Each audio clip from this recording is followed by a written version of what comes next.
الحمد لله رب العالمين والعاقبة للمتقين والصلاة والسلام على سيد الأنبياء والمرسلين وعلى آله وأصحابه ومن تبعهم بإحسان إلى يوم الدين. اللهم صل على روح محمد في الأرواح وصل على جسد محمد في الأجساد وصل على قبر محمد في القبور. رب اشرح لي صدري ويسر لي أمري واحلل عقدة من لساني يفقهوا قولي. سبحان ربك رب العزة عما يصفون وسلام على المرسلين والحمد لله رب العالمين.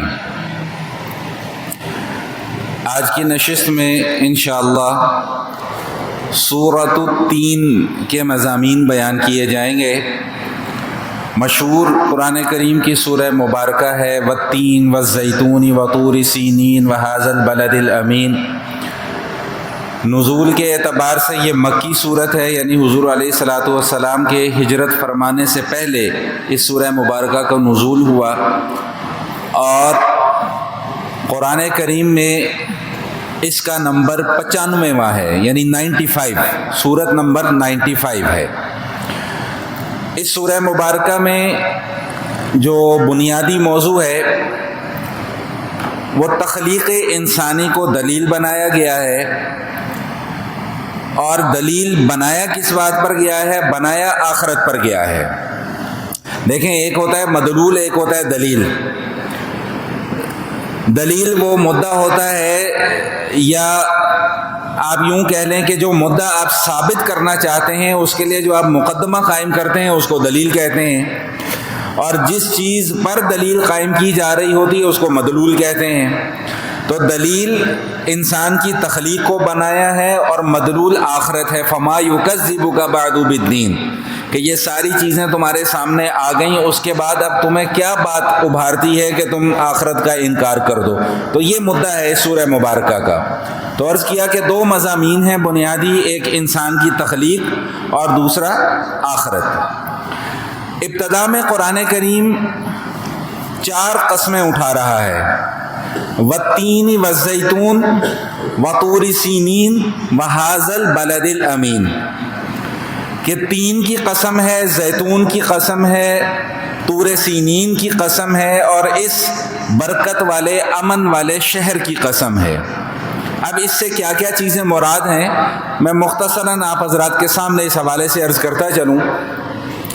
سب سے پہلے جو لفظ آیا والتین، تین عربی زبان میں کہتے ہیں انجیر کو. یہ جو انجیر ہم کھاتے ہیں، یہ انجیر ایک میوہ ہے یا ایک پھل ہے، اور بہت ہی لذیذ، غذائیت سے بھرپور اور عمدہ پھل ہے. والزیتون، زیتون مشہور ہے، زیتون کھایا بھی جاتا ہے، زیتون کا تیل بھی استعمال میں لایا جاتا ہے. وطور سینین، طور سینہ، طور سینہ سے مراد وہ پہاڑ ہے جہاں پر موسیٰ علیہ الصلاۃ والسلام کو اللہ جل شانہ سے شرف کلام حاصل ہوا تھا. وہذا البلد الامین سے مراد مکہ معظمہ ہے. میں مختصر اس حوالے سے کچھ باتیں آپ کے سامنے عرض کرتا چلوں. سیدنا عبداللہ ابن عباس رضی اللہ تعالی عنہما کی ایک روایت ہے، وہ فرماتے ہیں کہ والتین والزیتون، انجیر اور زیتون. فرماتے ہیں کہ انجیر سے مراد وہی انجیر ہے جو تم کھاتے ہو، اور زیتون سے مراد وہی زیتون ہے جو استعمال کرتے ہو.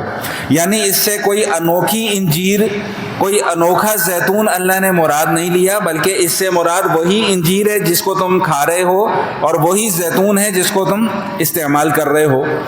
انجیر کے حوالے سے حکماء، اطباء اور علماء فرماتے ہیں کہ یہ ایک نہایت لذیذ میوہ ہے یا نہایت لذیذ پھل ہے، اور یہ ایک ایسا پھل ہے کہ جس کے اندر گٹھلی نہیں ہوتی، اس کی کھال بھی نہیں اتارنی پڑتی، اور اس کو اس طرح بھی کھا لیا جاتا ہے، کھال سمیت بھی اس کو کھا لیا جاتا ہے. اور حکماء اور اطباء فرماتے ہیں کہ بواسیر کے مرض میں یہ ایک بڑی بہترین دوا ہے. بلکہ مجھے جو تجربہ ہوا، مجھے کسی نے بتایا، اور اس کا ہم نے کچھ تجربہ کرنے کی کوشش بھی کی، کہ اگر کسی کو کہ قبض کی بیماری ہو تو اس کے لیے انجیر بڑی فائدہ مند چیز ہے. اس کا طریقہ یہ ہے کہ رات کو 2-3 انجیر پانی میں بھگو دیں اور صبح نہار منہ نہار منہ جو ہے اس انجیر کو کھا لیں تو انشاءاللہ کچھ دن کھا لینے سے یہ جو قبض کا اور معدے کی جو بیماریاں ہیں نا جی یہ ختم ہو جاتی ہیں. تو ایسی افادیت اللہ تعالیٰ نے اس کے اندر رکھی ہے. حضرت شاہ ولی اللہ رحمۃ اللہ تعالیٰ علیہ، حضرت شاہ ولی اللہ رحمۃ اللہ تعالیٰ علیہ بڑی عجیب شخصیت ہیں. ان کو کبھی پڑھنے کا موقع ملے تو ضرور پڑھنے کی کوشش کیجیے گا. وہ بالکل عام روٹین سے ہٹ کر ایک بات کرتے ہیں. وہ فرماتے ہیں کہ جو انجیر ہے نا، انجیر اس کی مثال کامل مومن جیسی ہے. کامل مومن سے مراد وہ کون شخص لیتے ہیں؟ کامل مومن سے مراد وہ شخص لیتے ہیں، وہ فرماتے ہیں کہ کامل مومن وہ ہے جس کا ظاہر اور باطن ایک جیسا ہے. وہ جیسا اندر سے ہے ویسا ہی باہر سے ہے. ایسا نہیں ہے کہ اندر سے کچھ اور ہو اور باہر سے کچھ اور ہو. تو وہ فرماتے ہیں کہ کامل مومن کی مثال بالکل انجیر کی طرح ہے کہ انجیر جس طرح اندر اور باہر سے ایک ہے، اسی طرح کامل مومن بھی جو ہے وہ اندر اور باہر سے ایک ہوتا ہے. تو بہرحال پہلی قسم جو کھائی وہ اللہ تعالیٰ نے انجیر کی کھائی. دوسری قسم جو اٹھائی وہ زیتون کی اٹھائی. زیتون کے حوالے سے بھی جیسے قرآن کریم میں بھی تذکرہ ہے، اور قرآن کریم میں اس کو شجرہ مبارکہ بھی کہا گیا. سورہ نور کے اندر آپ جا کر پڑھیں تو وہاں پہ اس کو شجرہ مبارکہ کہا گیا کہ ایک مبارک درخت ہے یہ. اس کو بھی کھایا بھی جاتا ہے، اس کی شاخیں، اس کا تنا، ہر چیز استعمال میں لائی جاتی ہے، اور یہاں تک کہ اس کا تیل جو ہے وہ بھی استعمال کیا جاتا ہے. حضور علیہ الصلوۃ والسلام فرماتے ہیں کہ کلوا الزیتا، زیتون کھایا کرو، ودہنوا بہ، اور اس کی مالش بھی کیا کرو، فإنہ من شجرۃ مبارکہ، اس لیے کہ یہ ایک مبارک درخت سے نکلتا ہے. تو زیتون جو ہے یہ بھی ایک مبارک درخت ہے، اور نبی پاک صلی اللہ تعالیٰ علیہ وسلم نے بعض روایات میں آتا ہے کہ زیتون کی مسواک کو بہت پسند فرمایا، اور فرمایا کہ اس کی مسواک بہت اعلیٰ ہوتی ہے، اس سے منہ کی حمک اور منہ کی بدبو وغیرہ جو ہے وہ دور ہو جاتی ہے. تو دو قسمیں ہو گئیں، والتین والزیتون. اور تیسری قسم اٹھائی وہ طور سینین. طور سینین، سینین بعض حضرات نے فرمایا کہ یہ سریانی زبان کا لفظ ہے اور اس کا معنی ہوتا ہے بابرکت. طور سینین بابرکت کیوں ہے؟ اس لیے کہ اس پر اللہ جل شانہ کی تجلی کا ظہور ہوا تھا. موسیٰ علیہ الصلوۃ والسلام جب اللہ سے ملاقات کے لیے گئے تو موسیٰ علیہ الصلوۃ والسلام نے کیا فرمایا تھا کہ یا اللہ میں آپ کو دیکھنا چاہتا ہوں. تو فرمایا کہ لن ترانی، تم میری طرف دیکھ نہیں سکتے، ولکن انظر الی الجبل، لیکن اس پہاڑ کی طرف دیکھو، فإن استقر مکانہ فسوف ترانی، اگر یہ پہاڑ اپنی جگہ پر قائم رہا تو تم یقیناً مجھے دیکھ لو گے. لیکن پہاڑ اپنی جگہ پر قائم رہ نہیں سکا. تو اس لیے یہ طور سینین جو ہے یا طور سینہ جو ہے یہ متبرک ہے کہ اللہ تعالیٰ نے موسیٰ علیہ الصلوۃ والسلام کو یہاں پر ہم کلامی کا شرف بخشا تھا، اور موسیٰ علیہ الصلوۃ والسلام کو جب تورات ملی تو وہ بھی اسی طور سینہ پر ملی تھی، تو اس لیے طور سینین کا ذکر کیا گیا.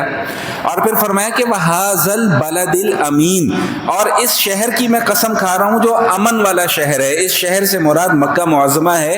مکہ معظمہ کی کیا فضیلت ہے، مکہ معظمہ کی کیا برکت ہے، یہ کوئی ڈھکی چھپی بات ہی نہیں ہے. ابراہیم علیہ الصلوۃ والسلام کو جب ہجرت کرنے کا حکم ہوا تو مکہ کی طرف ہجرت کرنے کا حکم ہوا. اسماعیل علیہ الصلوۃ والسلام کی جائے ولادت جو ہے وہ مکہ ہے، ان کا مسکن مکہ ہے.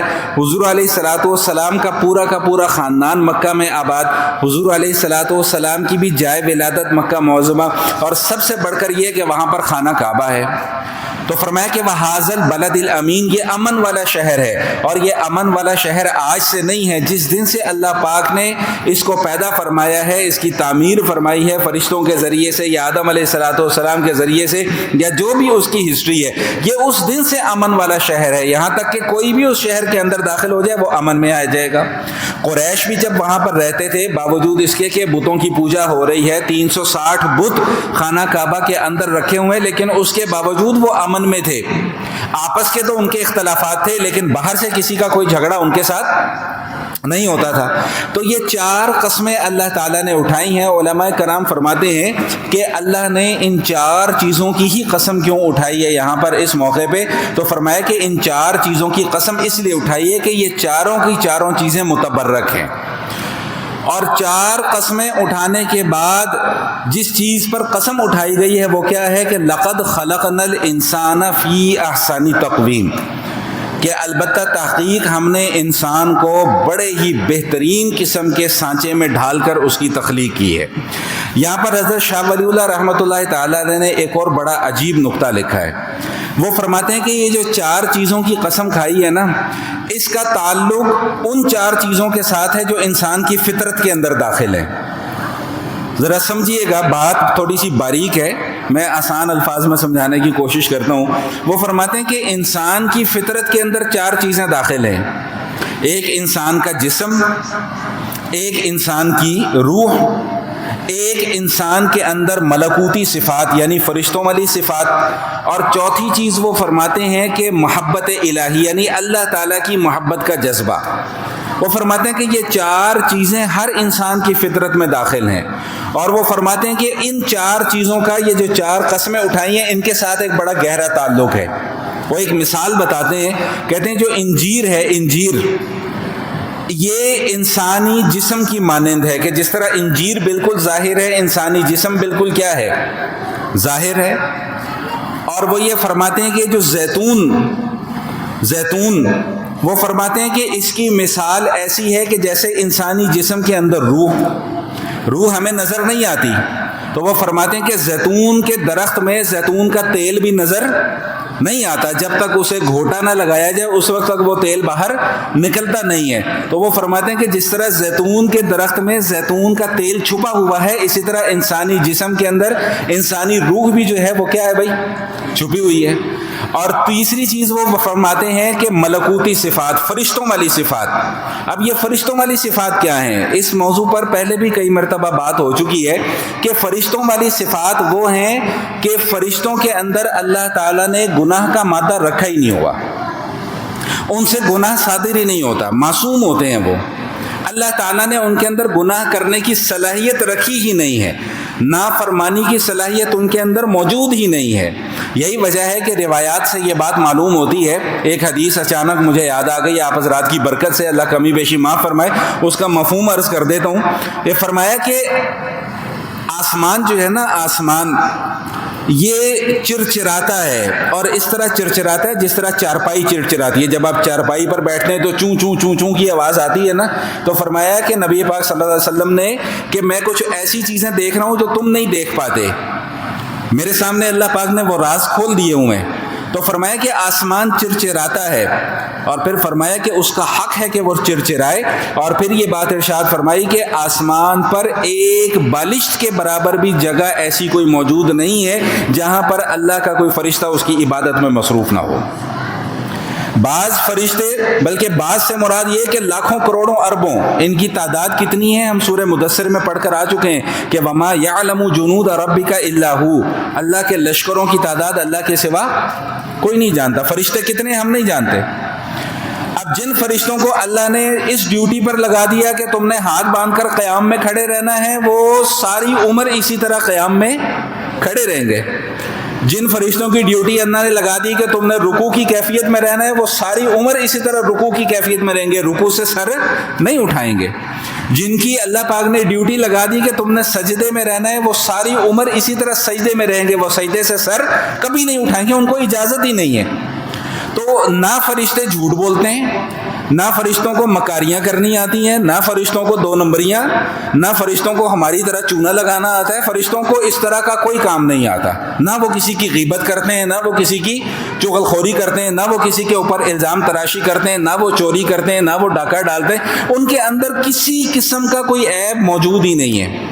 تو فرمایا کہ ملکوتی صفات، اور اس کی مثال انہوں نے یہ فرمائی کہ اس کی مثال بالکل ایسی ہے جیسے طور سینا، کہ طور سینا کو بھی اللہ پاک نے شرف کب عطا فرمایا؟ جب اللہ کی تجلی اس کے اوپر پڑی۔ دیکھیں یہاں پر اگر آپ حضرات کو یاد ہو تو ایک جملہ میں ہمیشہ عرض کیا کرتا ہوں کہ یہ جو نسبت ہوتی ہے نا، نسبت کسی اعلیٰ چیز کی نسبت کسی ادنا چیز سے قائم ہو جائے تو وہ ادنا چیز بھی پھر ادنا رہتی نہیں ہے، وہ ادنا چیز بھی اعلیٰ بن جاتی ہے۔ میں اس کی ایک مثال یہ دیتا ہوں کہ ایک یہ پتھر ہے، ایک پتھر وہ جو مسجد کے باہر پڑا ہوا ہے، زمین پر سڑک پر لگا ہوا ہے، ایک پتھر یہ لگا ہوا ہے، آپ اس پتھر کا احترام کرتے ہیں، آپ اس پتھر کے اوپر چپل لے کر نہیں آتے, سڑک پر آپ چپل پہن کر پھرتے ہیں. کیوں؟ اس لیے کہ اس پتھر کی نسبت اب کس کے ساتھ جڑ گئی ہے؟ اللہ کے گھر کے ساتھ جڑ گئی ہے. تو طور سینا کی نسبت اللہ کی تجلی جب اس پر پڑی, جب اس سے جڑ گئی, تو طور سینا بھی کیا ہو گیا بھائی؟ مشرف ہو گیا, معظم ہو گیا اور متبرک ہو گیا. تو فرمایا کہ بالکل انسان کے اندر جو ملکوتی صفات ہیں, جب یہ ملکوتی صفات کا غلبہ انسان کے اوپر ہو جائے تو انسان تمام کی تمام مخلوق سے کیا ہو جائے گا بھائی؟ افضل ہو جائے گا. اور چوتھی چیز وہ بیان فرماتے ہیں کہ چوتھی چیز جو ہے وہ جذبہ ہے محبت الہی, اللہ تعالیٰ کی محبت کا جذبہ. فرمایا کہ اس کی مثال بالکل ایسی ہے جیسے مکہ معظمہ. اب مکہ معظمہ جو ہے یہ اللہ تعالیٰ سے عشق اور محبت کے اظہار کرنے کی ایک جگہ ہے. کیوں جاتے ہیں لاکھوں روپیہ خرچ کر کے؟ کیوں جاتے ہیں؟ وہ پتھر دیکھنے کے لیے جاتے ہیں؟ نہیں بھائی, وہ پتھر دیکھنے کے لیے نہیں جاتے. ہم اللہ تعالیٰ سے اپنی محبت کا اظہار کرنے کے لیے وہاں پر جاتے ہیں. وہ کسی ہندو نے یا کسی سکھ نے یا کسی غیر مسلم نے اعتراض کیا تھا نا کہ جی ہم بھی بتوں کو پوجتے ہیں, تم بھی تو اس پتھر کو جا کر پوج رہے ہو, تم بھی تو سجدہ کرتے ہو, ہمیں تو یہاں پر بیٹھے ہوئے پاکستان میں ہمیں کیا حکم ہے کہ اس پتھر کی طرف منہ کر کے نماز پڑھنی ہے. جب تک اس پتھر کی طرف منہ کر کے نماز نہیں پڑھو گے تمہاری نماز درست نہیں ہوگی. تو اس کا پھر یہی جواب دیا گیا نا کہ بھائی تمہارے لیے وہ پتھر ہے, ہمارے لیے وہ پتھر نہیں ہے. وہ حضرت عمر رضی اللہ تعالیٰ عنہ نے اس مسئلے کو حل فرما دیا. خانہ کعبہ کا طواف فرما رہے ہیں تو حجر اسود کے سامنے آ کر کھڑے ہو گئے اور حجر اسود کو مخاطب کر کے یہ بات ارشاد فرمائی کہ تو محض ایک پتھر ہے, نہ تو مجھے کوئی فائدہ پہنچا سکتا ہے نہ تو میرا کوئی نقصان کر سکتا ہے, لیکن تجھے میں معزز اس لیے سمجھتا ہوں, تجھے بوسہ اس لیے دے رہا ہوں, تیرا استلام اس لیے کر رہا ہوں کہ میں نے اپنے محبوب صلی اللہ علیہ وآلہ وسلم کو یہ کرتے ہوئے دیکھا. تو ہم تو بھائی اللہ کے حکم کے پابند ہیں. اللہ نے کہا ہے کہ بھائی یہ پتھر جو ہے یہاں پر میں ہوں, ادھر سجدہ کرو تو سمجھو کہ تم نے مجھے سجدہ کیا. تو ہم تو اللہ کے حکم کی پابندی کر رہے ہیں. اگر اللہ ہمیں حکم نہ دیتے تو ہم اس پتھر کو نہ سجدہ کرتے. تو فرمایا کہ جو چوتھی صفت ہے نا انسان کے اندر, جذبہ الہی, محبت الہی. اب یاد رکھیے گا کہ یہ محبت الہی کا جذبہ ہر دل کے اندر موجود ہے, چاہے وہ دل مسلمان کا ہو چاہے وہ دل کافر کا ہو. لیکن مسلمان چونکہ کلمہ پڑھ چکا ہے, اللہ پر ایمان قبول کر چکا ہے, اس لیے اللہ تعالیٰ اسے اس محبت کے اظہار کی توفیق بھی دے دیتے ہیں. آپ مسجد میں کیوں چل کر آتے ہیں؟ ایک مہینے کے روزے آپ نے کیوں رکھیں؟ بولے نا بھائی, کیوں رکھیں؟ اللہ کا حکم تھا, ٹھیک, اس لیے رکھیں. تو اللہ کا اچھا, اب یہاں پر میں ایک اور نقطہ آپ کو سمجھاؤں. دیکھیں, اللہ کا حکم کا مطلب اللہ کی ہم اطاعت کر رہے ہیں, ٹھیک, ایسا ہی ہے نا. اچھا, آپ دفتر میں کام کرتے ہیں, دفتر میں کام کرتے ہیں تو وہاں پر جو آپ کا باس ہوتا ہے وہ آپ کو کہتا ہے کہ یہ کام نہیں کرنا, یہ کام کرو. ہوتا ہے نا جی ایسا دفتروں میں. اچھا, آپ باہر نکل کر آتے ہیں, آپ سے مراد آپ لوگ نہیں ہیں, میں ایک جنرل بات کر رہا ہوں. آپ باہر نکل کے آتے ہیں, باہر نکل کے آ کے آپ کہتے ہیں یار کی مصیبت سر تے پہ گئی. کیوں جی؟ ہوتا ہے کہ نہیں ہوتا ایسا؟ کام بھی کر رہے ہیں لیکن ساتھ ساتھ کیا کہہ رہے ہیں, یار کی مصیبت سر تے پہ گئی ہے. لیکن جب ہم روزہ رکھتے ہیں 12 گھنٹے کا, 14 گھنٹے کا, 16 گھنٹے کا, 16.5 گھنٹے کا, 17 گھنٹے کا, بعض ملکوں میں تو 22 گھنٹے کا روزہ, تو وہاں تو ہم یہ نہیں کہتے کہ یار کی مصیبت سر تے پہ گئی. کیوں بھائی, ایسا ہے کہ نہیں ہے؟ اچھا, جو سعادت مند اولاد ہوتی ہے, نیک بخت جو اولاد ہوتی ہے, اس کے والدین جب اسے کہیں کہ تم نے یہ کام نہیں کرنا, بیٹا کیا کہے گا؟ جی ابا جی بالکل ٹھیک ہے. کیوں؟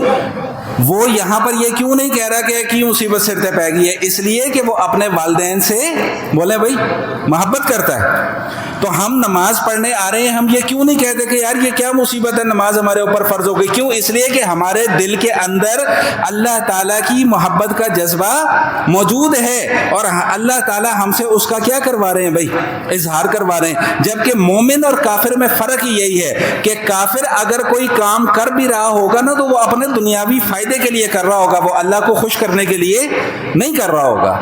جبکہ مومن جب کوئی کام کر رہا ہوگا تو وہ اللہ کو خوش کرنے کے لیے کر رہا ہوگا۔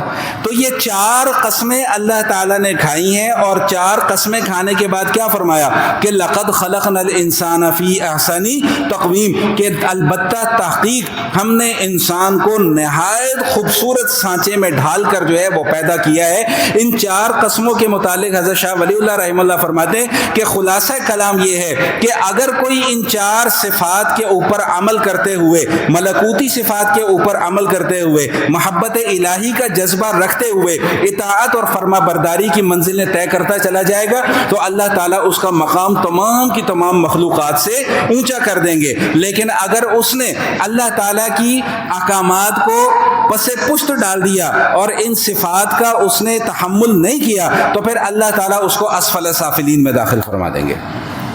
وہ ایک حکایت نظر سے گزری کہ کسی شخص نے کسی اللہ والے کو راستے میں روک کر پوچھا کہ بابا جی مجھے یہ بتاؤ کہ تم زیادہ بہتر ہو کہ میرا کتا زیادہ بہتر ہے؟ مجھے جو یاد پڑ رہا ہے، یہ اچانک یاد آئی یہ بات، مجھے جو یاد پڑ رہا ہے شاید یہ کوئی تاتاریوں کے زمانے کا شاید کوئی واقعہ، شاید اللہ کمی بیشی معاف فرمائے، کوئی حدیث تو سنا نہیں رہا، ایک حکایت آپ کو سنا رہا ہوں، غلطی بھی ہو سکتی ہے اس میں۔ تو اس نے کہا کہ بابا جی مجھے یہ بتاؤ کہ تم زیادہ بہتر ہو کہ میرا کتا زیادہ بہتر ہے؟ جو جواب اس اللہ والے نے دیا وہ میرے اور آپ کے سننے کے قابل ہے اور یاد کرنے کے قابل ہے۔ تو وہ فرمانے لگے کہ بیٹا اگر میرا خاتمہ ایمان پر ہو گیا نا، میں اس حالت میں اس دنیا سے چلا گیا کہ میرے دل کے اندر ایمان موجود ہے، تو یقیناً میں تیرے کتے سے افضل ہوں۔ لیکن اگر خدا نہ خواستہ میری موت اس حالت میں ہوئی کہ میرا دل ایمان سے خالی ہو چکا تھا تو فرمایا کہ پھر بلا شبہ تیرا کتا مجھ سے افضل ہوگا۔ یہ ہے اصل خلاصہ، یہ ہے یہ 4 قسموں کا اصل خلاصہ۔ والتین والزیتون وطور سینین وہذا البلد الامین لقد خلقنا الانسان فی احسن تقویم، البتہ تحقیق ہم نے انسان کو پیدا کیا نہایت خوبصورت سانچے میں ڈھال کر۔ اب یہ جو البتہ تحقیق کا میں نے ترجمہ کیا ہے، عربی سے شغف رکھنے والے حضرات اس کو بہتر سمجھ سکتے ہیں کہ لام بھی آ گیا اور قد بھی آ گیا۔ اس پر ایک سوال ہے، اس سوال اور اس کا جواب میں بعد میں عرض کروں گا، لیکن پہلے ذرا اس بات کو سمجھ لیں۔ دیکھیں اس موضوع پر بھی کئی مرتبہ بات ہو چکی ہے کہ اللہ تعالیٰ نے انسان کی تخلیق، دیکھیں سب کا جتنی بھی مخلوقات کی تخلیق ہو رہی ہے نا جی، ان کا ایک پروسیجر اللہ نے رکھا ہوا ہے، وہ سب کا پروسیجر ایک جیسا ہے، انسانوں کا بھی اور جانوروں کا بھی۔ تخلیق کا پروسیجر سب کا ایک جیسا ہے کہ نر اور مادہ کا ملاپ ہے، اس کے بعد اللہ تعالیٰ ایک نئی مخلوق جو ہے وہ دنیا میں لے آتے ہیں، ایک نیا انسان یا ایک نیا جانور اللہ کے حکم سے وہ دنیا میں آباد ہو جاتا ہے۔ اب اس کو اگر ہم پیچھے سے شروع کرتے ہیں کہ ایک پانی کا قطرہ ہے، وہ پانی کا قطرہ ایسا ہے کہ اگر وہ جسم سے نکل جائے تو قرآن یہ کہتا ہے کہ وَإِن كُنتُمْ جُنُوبًا فَاتَّطَّهَّرُوا، خوب پاکی حاصل کیا کرو، غسل کیا کرو، وہ ایسا پانی کا قطرہ ہے۔ اس ایک پانی کے قطرے کے اندر لاکھوں کی تعداد میں جرثومے ہیں، ان لاکھوں جرثوموں میں سے کوئی ایک جرثومہ ایسا ہے جو رحم میں جا کر ٹھہرتا ہے، جس سے اللہ تعالیٰ ایک انسان بنا دیتے ہیں، ناک بنا دیتے ہیں، آنکھ بنا دیتے ہیں، کان بنا دیتے ہیں، سر بنا دیتے ہیں، انگلیاں بنا دیتے ہیں، ہاتھ بنا دیتے ہیں، پیر بنا دیتے ہیں۔ ذرا غور تو کریے، اپنے وجود کے اوپر غور کریں کہ اللہ کہہ رہے ہیں کہ میں نے تمہیں سب سے بہترین سانچے میں ڈھال کر پیدا کیا ہے۔ جتنے بھی جانور ہیں، میں کوئی یہ نہ سمجھے کہ میں کوئی جانوروں کا انسان کے ساتھ موازنہ اور تقابل کر رہا ہوں، میں تقابل کوئی نہیں کر رہا، میں انسان کی اہمیت بتلا رہا ہوں کہ اللہ نے جو یہ احسان ہم پر جتلایا ہے نا، یہ ایسے ہی نہیں جتلا دیا۔ جتنے بھی جانور ہیں، حیوان ہیں، وہ سارے کے سارے زمین کی طرف جھکے ہوئے ہیں، اللہ نے انسان کو سیدھا کھڑا کر دیا، سیدھا کھڑا، بالکل سیدھا، اسٹریٹ ہے۔ آنکھیں اپنی جگہ پر لگائی ہیں، جس جگہ پر ہونی چاہیے اسی جگہ پر ہیں۔ اگر یہ آنکھیں فرض کر لیں پاؤں کی جگہ پر لگی ہوتی تو کیا اس طرح ہم ایک دوسرے کو دیکھ سکتے؟ نہیں دیکھ سکتے۔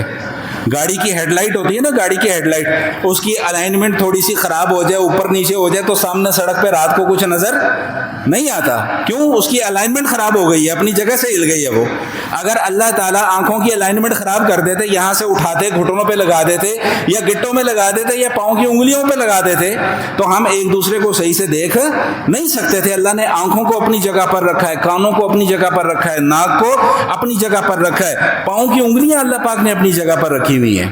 اچھا، مزے کی بات یہ ہے کہ آج سے پہلے کبھی دماغ اس طرف گیا ہی نہیں. اب کل جمعرات تھی، کل مجھے پتا تھا کہ میں نے آج اس موضوع پر بیان کرنا ہے، تو کل اچانک ہی اللہ نے دل میں بات ڈال دی. میں نماز پڑھ رہا تھا، تو نماز پڑھتے پڑھتے جب میں رکوع میں گیا نا، تو میں نے غور کیا کہ یار یہ پاؤں کی انگلیاں، چھوٹی چھوٹی سی انگلیاں، یہ اللہ پاک کی کتنی بڑی نعمت ہے. آپ جب رکوع کرتے ہیں تو آپ کا سارا جسم کا وزن ان پاؤں کی، بولے بھائی، انگلیوں پر آ جاتا ہے، اور ان میں سے بھی سب سے زیادہ انگوٹھے کے اوپر. تو دیکھیں اللہ پاک نے انگوٹھے کو چوڑا بنایا اور باقی ساری انگلیاں اللہ پاک نے پتلی پتلی بنا دی ہیں. سارا وزن، آپ ابھی رکوع میں جائیں گے، رکوع کر کے دیکھ لیجیے گا، سارا کا سارا وزن آپ کا پاؤں کی انگلیوں کے اوپر ہوتا ہے. یہ اللہ پاک کی کتنی بڑی نعمت ہے. یہ ہاتھوں کی انگلیاں ہیں، کتنے کام لیتے ہیں ہم ان ہاتھوں کی انگلیوں سے. تسبیح پڑھنی ہے، ہاتھوں کی انگلیوں پر پڑھ رہے ہیں. عبادت کے کام بھی ہو رہے ہیں، اشہد اللہ الہ الا اللہ، انگلی سے اشارہ ہو رہا ہے. نوالا بنانا ہے، ان انگلیوں سے نوالا بنا رہے ہیں. جن کے ہاتھ نہیں ہیں ان سے جا کے پوچھیں کہ ہاتھ کتنی بڑی اللہ پاک کی نعمت ہے، کتنی بڑی اللہ تعالیٰ کی نعمت ہے. ان انگلیوں سے نہ جانے کتنے قسم. یہ دانت ہیں، ایک دانت ذرا خراب ہو جائے، آگے پیچھے ہو جائے، راتوں کی نیند حرام ہو جاتی ہے. اور اللہ کہہ رہے ہیں لقد خلقنا الانسان فی احسن تقویم، کیسے زبردست پیرائے میں نے تمہاری جو ہے وہ تخلیق کر دی ہے، کہ تمہارے جیسی تخلیق میں نے کسی اور مخلوق کی نہیں ہے. دل ہے، دل، پتہ نہیں سینکڑوں مرتبہ دل یہ جو ہے نا جی، وہ ہمارے جسم میں خون کو پمپ کر رہا ہے، پورے جسم میں ہمارے خون دوڑ رہا ہے. یہ جگر ہے، اللہ پاک نے ایسا نظام اس جگر کا رکھا ہوا ہے کہ جو زہریلے مادے ہیں یہ ان کو علیحدہ کر دیتا ہے. آج میں پڑھ رہا تھا، میں حیران رہ گیا کہ جگر کے اندر اللہ پاک نے ایسی صلاحیت رکھی ہے کہ اگر خدا نہ خواستہ کسی وجہ سے جگر کا کچھ حصہ خراب ہو جائے، ڈیمیج ہو جائے، اسے کاٹنا پڑ جائے، اللہ پاک نے اس کے اندر ایسی صلاحیت رکھی ہے کہ وہ دوبارہ سے پھر بن جاتا ہے. ایسی اللہ پاک نے نعمت. یہ گردے جو ہیں یہ ہمارا فلٹریشن پلانٹ ہیں. یہ مجھ سے زیادہ بہتر اس بات کی وضاحت کوئی ڈاکٹر کر سکتا ہے، کوئی میڈیکل سائنس کا اسٹوڈنٹ کر سکتا ہے. میں تو صرف آپ کو چیدہ موٹی سی باتیں آپ کو بتا رہا ہوں کہ اللہ پاک فرما رہے ہیں کہ ہم نے بہترین سانچے میں ڈھال کر جو ہے وہ تمہاری تخلیق کی ہے. اچھا، ایک واقعہ آپ کو سناؤں ذرا دلچسپی کے لیے. خلیفہ تھا، خلیفہ منصور کا دور ہے. اس کا ایک درباری تھا، کوئی وی آئی پی قسم کا درباری، اس کا نام تھا عیسیٰ بن موسیٰ. وہ عیسیٰ بن موسیٰ، چاندنی رات تھی، بیوی اس کے ساتھ تھی، اسی کی بیوی، کسی اور کی نہیں، اسی کی بیوی. اب وہ جناب صاحب بیٹھے میں گپ شپ ہو رہی ہے میاں بیوی کی آپس میں، تو 14ویں کا چاند چمک رہا تھا. وہ عیسیٰ بن موسیٰ کے دماغ میں پتہ نہیں کیا آئی، تو اپنی بیوی کو کہنے لگا کہ ان لم تکونی احسن من القمر فانتی طلاق ثلاثہ، کہ اگر تو اس چاند سے زیادہ خوبصورت نہیں ہے تو تجھے 3 طلاق. بات سمجھ میں آئی؟ اپنی بیوی کو اس نے کیا کہا کہ اگر تو اس چاند سے زیادہ خوبصورت نہیں ہے نا تو تجھے 3 طلاق. اب ہمارے ہاں عام حالات میں تو یہی تصور کیا جاتا ہے کہ چاند زیادہ خوبصورت ہے، ٹھیک، حالانکہ چاند کا انسان کے ساتھ کوئی تقابل نہیں ہے.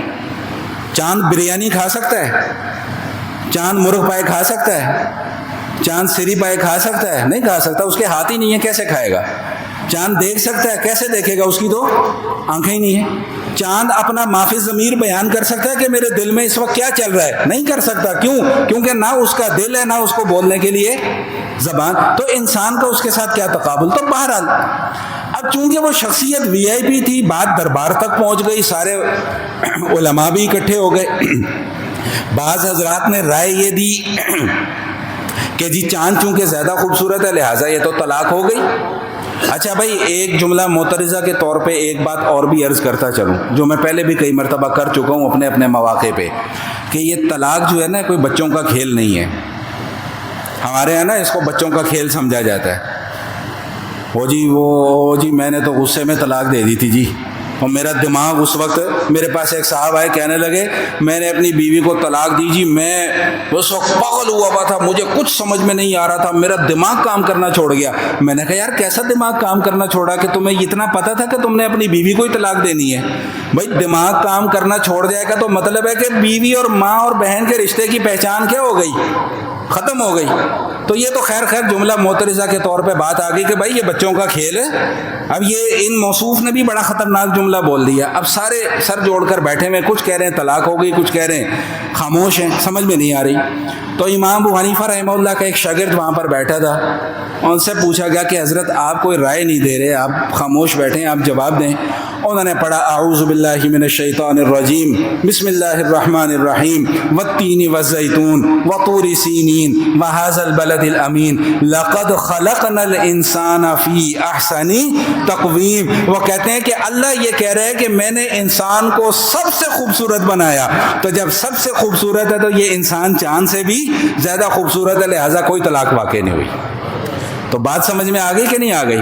تو یہ اصل مدعا جو تھا نا اس پوری کی پوری صورت کا، وہ یہ مدعا تھا کہ لقد خلقنا الانسان فی احسن تقویم۔ آگے فرمایا کہ ثم رددناہ اسفل سافلین۔ اس آیت کو اچھے طریقے سے سمجھ لیں، اصل موضوع جو ہے نا گفتگو کا وہ یہی ہے۔ اچھا ہاں، وہ میں نے بتایا تھا کہ ایک سوال ہے اور پھر اس سوال کا جواب بھی ہے، یا چلیں چھوڑیں، وہ اب مطلب کی بات نہیں ہے، پھر کبھی موقع ملے گا بیان کریں گے۔ اس آیت کو سمجھ لیں، یہ سورت آپ روز پڑھتے ہیں اپنی نمازوں میں، روز پڑھتے ہیں اپنی نمازوں میں، سنتے بھی ہیں، امام صاحب بھی اکثر یہ سورت کی تلاوت کرتے ہیں۔ اب پڑھیے گا ذرا ان مضامین کے بیان کرنے کے بعد، اب پڑھیے گا اس سورت کو نماز میں، لطف آئے گا انشاءاللہ۔ کیا فرمایا؟ ثم رددناہ اسفل سافلین۔ سمجھیے گا ذرا اس بات کو۔ پہلا مقدمہ کیا ہے؟ لقد خلقنا الانسان فی احسن تقویم، ہم نے انسان کو سب سے بہتر سانچے میں ڈھال کر پیدا کیا۔ اگلا جملہ کیا ہے؟ ثم رددناہ اسفل سافلین، اب اسی انسان کو ہم لوٹا دیں گے اسفل سافلین، سب سے کمزور درجے میں۔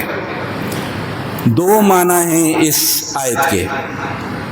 ایک معنی تو یہ ہے پیدا ہوا چھوٹا سا بچہ،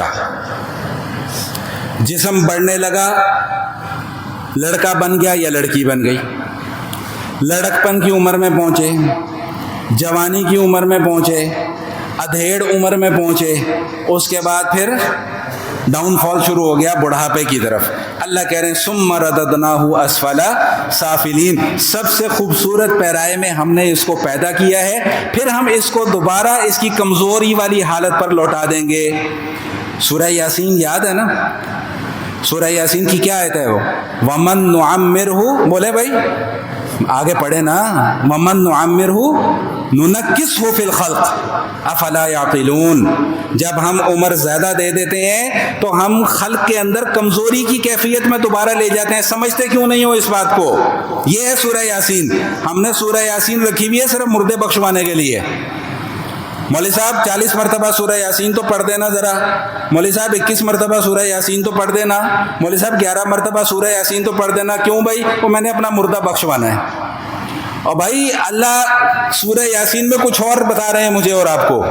اللہ کہہ رہے ہیں وَمَن نُعَمِّرْهُ نُنَكِّسْهُ فِي الْخَلْقِ، جب عمر زیادہ ہو جائے گی ہڈیاں کمزور ہو جائیں گی، موٹی موٹی اینک لگ جائے گی، لاٹھی پکڑ لو گے، محسوس نہ کیجیے گا میں ویسے ایک بات کر رہا ہوں، رکوع نہیں کر سکو گے، سجدہ نہیں کر سکو گے، کمر نہیں جھک سکے گی، گھٹنے کام کرنا چھوڑ دیں گے، آنکھیں کام کرنا چھوڑ دیں گی، الارم بج جائے گا کہ بھائی بس اب اللہ اللہ کرو، اب ادھر ادھر کے پنگوں میں پڑنے کی ضرورت نہیں ہے۔ میں تو اکثر کہا کرتا ہوں کہ 60 سال کی عمر کے بعد تو بڑوں کو اللہ یاد آ جاتا ہے۔ جب ریٹائر ہوتے ہیں نا، ملازمت سے ریٹائر ہوئے، فن خانے والی ملازمت سے ریٹائر ہوئے، تو بڑوں کو اللہ یاد آ جاتا ہے بھائی 60 سال کی عمر کے بعد۔ تو اس لیے اب الارم بجنا شروع ہو گیا ہے کہ بھائی اب ادھر ادھر کے پنگے بازیاں چھوڑ دو، اب تسبیح ہاتھ میں پکڑو، گوشہ نشینی اختیار کر لو، کونے میں جا کے بیٹھ جاؤ، اللہ اللہ کرو، صبح بھی اللہ اللہ کرو، شام کو بھی اللہ اللہ کرو، رات کو بھی اللہ اللہ کرو۔ اب تمہارے پاس وقت زیادہ نہیں ہے، ویسے موت کا تو کچھ پتہ نہیں، جوان کو بھی آ سکتی ہے، لیکن جب بڑھاپا آ جائے تو پھر چانسز زیادہ ہو جاتے ہیں۔ تو کیا فرمایا ثم رددناہ اسفل سافلین، بھائی پھر ہم کمزوری کی حالت میں لوٹا دیں گے۔ اچھا اب سمجھیے ذرا اس بات کو، آگے آ رہا ہے الا الذین آمنوا وعملوا الصالحات فلہم اجر غیر ممنون، سوائے ان لوگوں کے کہ جنہوں نے ایمان قبول کر لیا اور نیک اعمال کر لیے۔ کوئی جوڑ سمجھ میں نہیں آیا کہ ایک طرف اللہ کہہ رہے ہیں کہ ہم کمزوری کی حالت میں لوٹا دیں گے، اور پھر دوسری طرف اللہ کہہ رہے ہیں سوائے ان لوگوں کے جنہوں نے ایمان قبول کیا اور نیک اعمال کیے۔ بھائی بوڑھے تو مسلمان بھی ہوتے ہیں، کافر بھی ہوتے ہیں، اس کا مطلب کیا ہے؟ سمجھیے گا ذرا اس بات کو، تسلی بھرا مضمون ہے بزرگوں کے لیے۔ بزرگ حضرات آپ لوگ خاص طور پہ، آپ کے لیے بڑا تسلی بھرا مضمون ہے۔ تسلی بھرا مضمون کیا ہے؟ اللہ فرما رہے ہیں کہ بھائی ہم تمہیں دوبارہ کمزوری کی حالت میں لوٹا دیں گے۔ کمزوری کی حالت میں جب تم چلے جاؤ گے پھر ہو سکتا ہے تم سے بہت سارے اعمال نہ ہو سکیں۔ اللہ کہہ رہے ہیں فکر کرنے کی کوئی بات نہیں ہے، جو تم نیک اعمال جوانی میں کیا کرتے تھے وہی نیک اعمال ہم تمہارے بڑھاپے کی حالت میں بھی لکھ دیں گے، تمہارے نامہ اعمال میں لکھ دیے جائیں گے۔ اس لیے بزرگوں پریشان نہ ہوا کریں، اگر کوئی 2-4 نمازیں گھر میں پڑھنی پڑ گئی ہیں تو پریشان ہونے کی ضرورت نہیں ہے، اللہ آپ کو انشاءاللہ گھر بیٹھے بھی وہ اجر عطا فرمائے گا انشاءاللہ۔ حضور علیہ الصلوۃ والسلام فرماتے ہیں، حدیث شریف میں آتا ہے کہ جب کوئی انسان سفر میں ہوتا ہے یا کوئی انسان بیمار ہو جاتا ہے اور سفر کی وجہ سے یا بیماری کی وجہ سے اس کے جو اعمال چھوٹ جاتے ہیں، اللہ تعالیٰ اس کا اجر بھی اس کے نامہ اعمال میں لکھوا دیتے ہیں۔ تو صحیح حدیث ہے۔ ایک آدمی ہے، اس کی تہجد پڑھنے کی روٹین ہے، سفر میں چلا گیا، وہ تہجد نہیں پڑھ سکا، اب انشاءاللہ ثم انشاءاللہ سفر میں بھی اس کو تہجد پڑھنے کا ثواب، کتنی بڑی اللہ پاک کی رحمت ہے، عمل کیا نہیں ہے ثواب مل رہا ہے۔ ایک آدمی کی تسبیح کرنے کی روٹین ہے، 100 مرتبہ وہ سبحان اللہ پڑھتا ہے، 100 مرتبہ الحمدللہ پڑھتا ہے، 100 مرتبہ اللہ اکبر پڑھتا ہے، 100 مرتبہ لا الہ الا اللہ پڑھتا ہے، مثال کے طور پہ سمجھا رہا ہوں۔ بیمار ہو گیا بیچارہ، اب بیماری کی وجہ سے اس کی یہ تسبیحات چھوٹ گئیں، ٹھیک، تو اللہ تعالیٰ کی رحمت یہ ہے کہ اس کو بیماری کی کیفیت میں بھی ان ساری کی ساری تسبیحات کا ثواب ملے گا۔ اب میں ذرا گفتگو کا رخ پھیر کر نوجوانوں کی طرف لانا چاہ رہا ہوں کہ بھائی 50-55 سال کی عمر سے پہلے اپنا وقت برباد نہ کرو۔ یہ موبائل پہ، ٹک ٹاک پہ، انسٹاگرام پہ، فیس بک پہ، یوٹیوب پہ اپنے اوقات کو ضائع نہ کرو، ان اوقات کو قیمتی بناؤ، تسبیحات میں صرف کرو، تلاوت کرو، نفل پڑھو، تاکہ یہی تمہارے نیک اعمال تمہارے بڑھاپے میں جا کر تمہارے کام آئیں۔ تو کیا اللہ فرما رہے ہیں ثم رددناہ اسفل سافلین، پھر ہم انسان کو کمزوری کی طرف لے جائیں گے۔ الا الذین آمنوا وعملوا الصالحات، سوائے ان لوگوں کے کہ جن لوگوں نے اپنی جوانی کی زندگی میں یہ اعمال کیے ہوں گے، اللہ بڑھاپے میں بھی ان کو اس کا اجر عطا فرمائیں گے۔ وقت کم رہ گیا ہے، بس 2 منٹ میں اپنی بات کو ختم کر رہا ہوں۔ دوسرا مفہوم بھی اس کا سمجھ لیں، دوسرا مفہوم بھی سمجھ لیں۔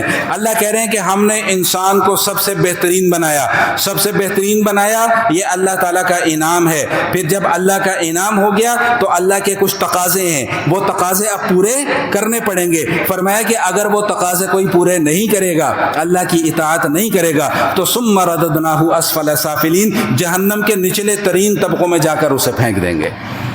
منافق ہو گیا نا وہ، ظاہر کچھ اور ہے باطن کچھ اور ہے۔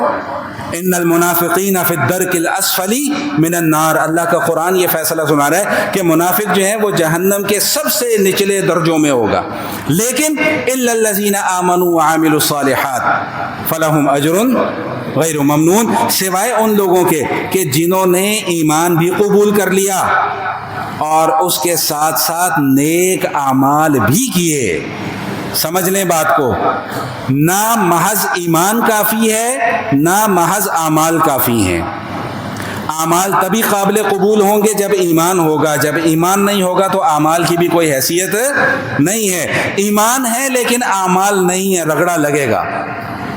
بس بات کو مختصر کر رہا ہوں. تو اللہ کیا فرما رہے ہیں کہ جہنم کے نچلے ترین طبقوں میں پھینک دیں گے. کن لوگوں کو نہیں پھینکیں گے؟ آمنوا وعملوا الصالحات، ایمان بھی قبول کر لیا، پھر اپنے ایمان کا اظہار بھی نیک اعمال کے ذریعے سے کیا. فرمایا کہ فلہم اجر غیر ممنون، نہ ختم ہونے والا اجر اللہ پاک جو ہے وہ عطا فرمائیں گے. آخری دو آیات بس سمجھ لیں. فما یکذبک بعد بالدین، اللہ پاک نے اچانک گفتگو کا رخ موڑ دیا. اللہ مجھ سے اور آپ سے پوچھ رہے ہیں کہ اے انسان، جب اتنی نعمتیں میں نے تجھے دی ہیں تو پھر اب کیا وجہ ہے کہ تو آخرت کے دن کا انکار کرتا ہے؟ کیا وجہ ہے کہ تو اس بات کا انکار کرتا ہے کہ کوئی حساب کتاب نہیں ہونا؟